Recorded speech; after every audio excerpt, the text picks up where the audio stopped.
Editor अभिषेक शुक्ल ने खास बातचीत की मंत्री राजेश अग्रवाल से।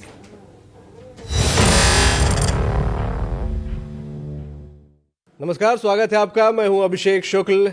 आज हमारे साथ इस पॉडकास्ट में बहुत ही खास व्यक्ति हैं। खास इसलिए कि उन्होंने जब पहला चुनाव लड़ा तो बहुत बड़े व्यक्ति को हराया और उसके बाद कोई बहुत ज़्यादा उम्मीद नहीं कर रहा था। वो अपना काम अपने तरीके से कर रहे थे और उसके बाद अचानक से उनका नाम 1.5-2 साल से जो एक चर्चा में था मंत्रिमंडल में कौन मंत्री बनेगा, उनका नाम सामने आता है और वो मंत्रिमंडल में शामिल भी हो जाते हैं, सभी को चौंकाते हुए। बेहद हंसमुख है, बहुत सामान्य तरीके से जीवन यापन करते हैं। हमारे साथ मौजूद हैं मंत्री राजेश अग्रवाल जी। राजेश जी, बहुत बहुत स्वागत है। धन्यवाद और बहुत बहुत बधाई आपको। धन्यवाद। राजेश जी, पिछले अगर हम 2023 के चुनाव की चर्चा करें, आपने सोचा था कि विधायकी का टिकट मिल जाएगा और फिर आप मंत्री तक पहुंच जाएंगे? देखिए, टिकट तो उम्मीद थी, लेकिन ऐसा नहीं था कि मिल ही जाएगा। लेकिन ये जनता जनार्दन का आशीर्वाद रहा कि टिकट मिलेगी तो चुनाव जीतेंगे, ऐसा विश्वास था। बहुत कठिन चुनाव था और डिप्टी सीएम को आपने वहाँ पर हराया है। कहा जाता है कभी आप उनके सहयोगी भी रहा करते थे। कैसे ये चुनाव आपने जीता? कैसे यहाँ तक इतना बड़ा जो सरगुजा या कहा जाए अंबिकापुर को भाजपा भेद नहीं पाई थी अभी तक? देखिए, पिछले 5 साल जो कांग्रेस की सरकार रही, भारतीय जनता पार्टी का शीर्ष नेतृत्व, प्रदेश नेतृत्व और उनके मार्गदर्शन में सभी पदाधिकारी कार्यकर्ताओं ने सरकार के खिलाफ जनता के साथ काफ़ी संघर्ष किया। हमेशा जनता की मांगों के लिए जनता के बीच में रहना, संघर्ष करना, ये भारतीय जनता पार्टी का निरंतर चलता रहा और उसी का परिणाम है। आप देखिए, 2003 से 2018 तक हम 50 का आंकड़ा नहीं छू पाए थे, लेकिन इस चुनाव में 54 सीट मिली। तो निश्चित रूप से जो भारतीय जनता पार्टी के एक एक कार्यकर्ता ने जो संघर्ष किया, ये उसी का परिणाम। आप सरगुजा से आते हैं और क्या आपको वजहें समझ में आती हैं कि अंबिकापुर की जनता ने आपको चुना? वहाँ पर कौन सी, अगर 2-4 ऐसे पॉइंट्स मैं पूछूं जिसकी वजह से आपको लगता है हाँ आपको वहाँ पर जीत मिली?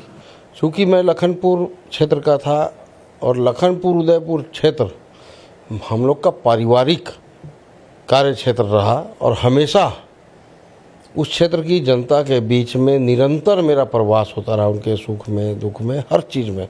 वैसे भी तो एक बहुत बड़ा कारण बना कि मैं उनके बीच का आदमी था और सब ने मिलजुल कर खूब आशीर्वाद दिया।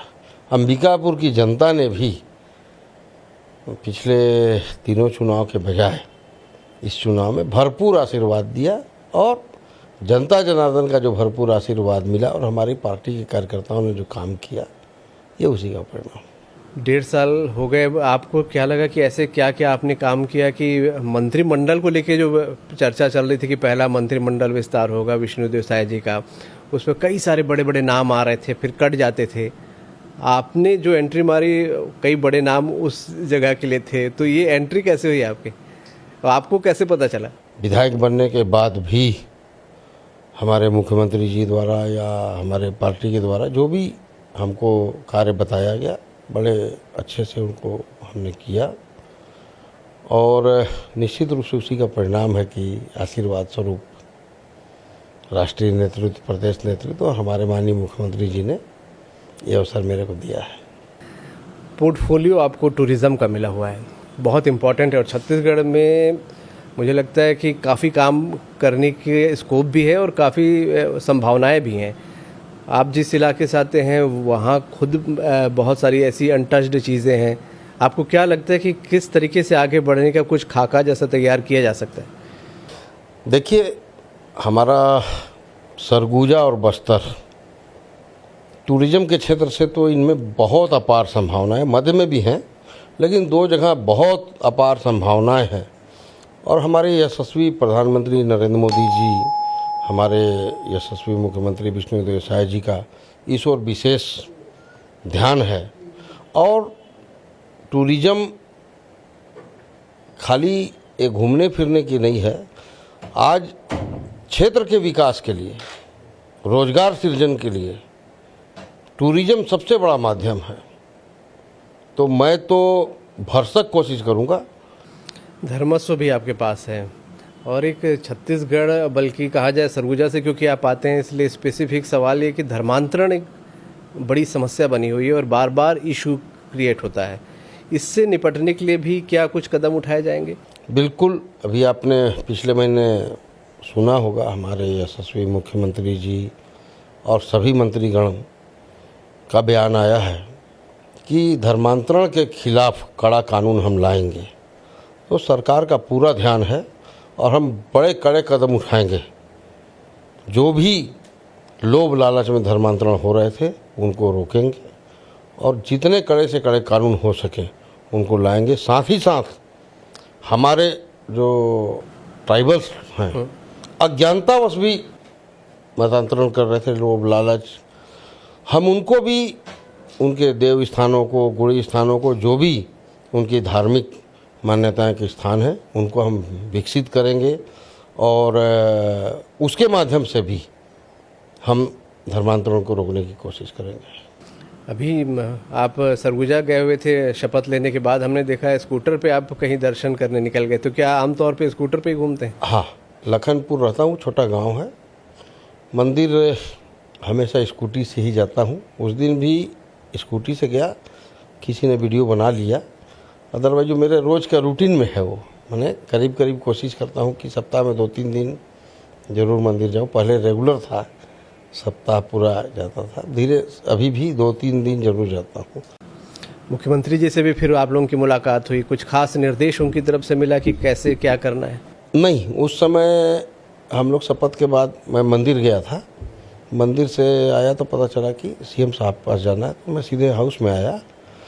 वहीं मुख्यमंत्री जी को जाना था सूरजपुर एक कार्यक्रम में जी, तो पता चला कि हेलीकॉप्टर, मौसम कुछ खराब, मौसम ख़राब है तो हेलीकॉप्टर नहीं जा पाएगा। तो मुख्यमंत्री जी ने अपनी ओर से मेरे को भेज दिया और मैं तुरंत सूरजपुर के लिए रवाना हो गया था। तो ये पहला आशीर्वाद भी आपको मिला कि उनकी तरफ से प्रतिनिधि बन के आपको कहे जहाँ सीएम साहब को जाना। ये तो उनकी सहृदयता है। अंबिकापुर सरगुजा की बात कर रहे हैं, वहाँ पर आपके प्रतिद्वंदी डिप्टी सीएम टी.एस. सिंहदेव थे। बहुत सारे चैलेंजेस भी वहाँ पर हैं और आने वाले समय में अगर बात करें तो ख़ास तौर पे विपक्ष की भी निगाहें वहाँ पर होंगी। अब आप पूरे प्रदेश के मंत्री हैं, किस तरीके से आप देखते हैं कि 2028 के चुनाव में जब जाएंगे, क्या प्रायोरिटीज़ होंगी, क्या क्या काम आपको लगता है तब तक कर चुके होंगे और उसको लेकर आप पहुँचेंगे जनता के बीच में? देखिए, हमारे निगम क्षेत्र में, बड़ा क्षेत्र निगम का है हमारा, उसमें काफ़ी